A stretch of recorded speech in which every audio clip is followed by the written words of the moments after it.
convives ne s'ennuyait. Nous ne connaissons point d'homme qui se soit encore attristé pendant la digestion d'un bon dîner. Nous aimons alors à rester dans je ne sais quel calme, espèce de juste milieu entre la rêverie du penseur et la satisfaction des animaux ruminants, qu'il faudrait appeler la mélancolie matérielle de la gastronomie. Aussi les convives se tournèrent-ils spontanément vers le bon allemand, enchantés tous d'avoir une ballade à écouter, fût-elle même sans intérêt. Pendant cette benoîte pause, la voix d'un conteur semble toujours délicieuse à nos sens engourdis. Elle en favorise le bonheur négatif.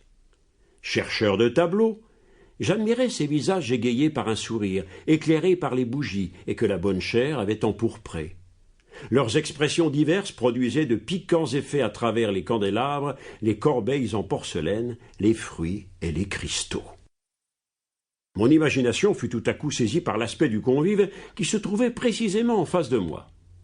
C'était un homme de moyenne taille, assez gras, rieur, qui avait la tournure, les manières d'un agent de change, et qui paraissait n'être doué que d'un esprit fort ordinaire. Je ne l'avais pas encore remarqué. En ce moment, sa figure, sans doute assombrie par un faux jour, me parut avoir changé de caractère. Elle était devenue terreuse. Des teintes violâtres la sillonnaient. Vous eussiez dit de la tête cadavérique d'un agonisant. Immobile comme les personnages peints dans un diorama, ses yeux hébétés restaient fixés sur les étincelantes facettes d'un bouchon de cristal. Mais il ne les comptait certes pas, et semblait abîmé dans quelque contemplation fantastique de l'avenir ou du passé. Quand j'eus longtemps examiné cette face équivoque, elle me fit penser « Souffre-t-il » me dis-je. « A-t-il trop bu ? Est-il ruiné par la baisse des fonds publics ? Songe-t-il à jouer ses créanciers ? » « Voyez, dis-je à ma voisine en lui montrant le visage de l'inconnu, n'est-ce pas une faillite en fleurs ? Oh, me répondit-elle, il serait plus gai.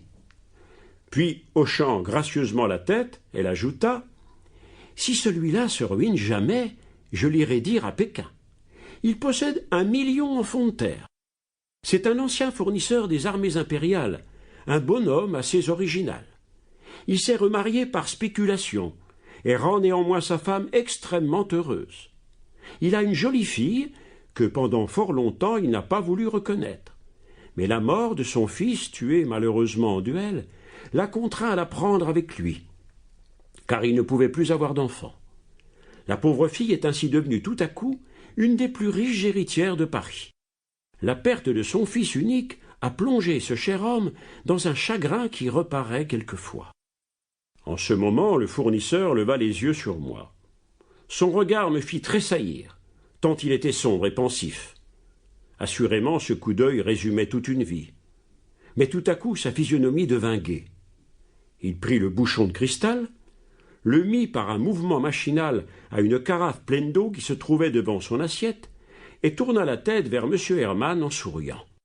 Cet homme, béatifié par ses jouissances gastronomiques, n'avait sans doute pas 2 idées dans la cervelle et ne songeait à rien. Aussi eus-je en quelque sorte honte de prodiguer ma science divinatoire in anima vili d'un épais financier. Pendant que je faisais en pure perte des observations phrénologiques, le bon Allemand s'était lesté le nez d'une prise de tabac et commençait son histoire. Il me serait assez difficile de la reproduire dans les mêmes termes, avec ses interruptions fréquentes et ses digressions verbeuses. Aussi l'ai-je écrite à ma guise, laissant les fautes aux Nurembergeois et m'emparant de ce qu'elle peut avoir de poétique et d'intéressant avec la candeur des écrivains qui oublient de mettre au titre de leurs livres « traduit de l'allemand ». L'idée est le fait. Vers la fin du Vendémiaire, en cette époque républicaine qui, dans le style actuel, correspond au 20 octobre 1799, 2 jeunes gens partis de Bonn dès le matin étaient arrivés à la chute du jour aux environs d'Andernach, petite ville située sur la rive gauche du Rhin, à quelques lieues de Coblence. En ce moment, l'armée française, commandée par le général Augereau, manœuvrait en présence des Autrichiens qui occupaient la rive droite du fleuve. Le quartier général de la division républicaine était à Coblence, et l'une des demi-brigades appartenant au corps d'Augereau se trouvait cantonnée à Andernach.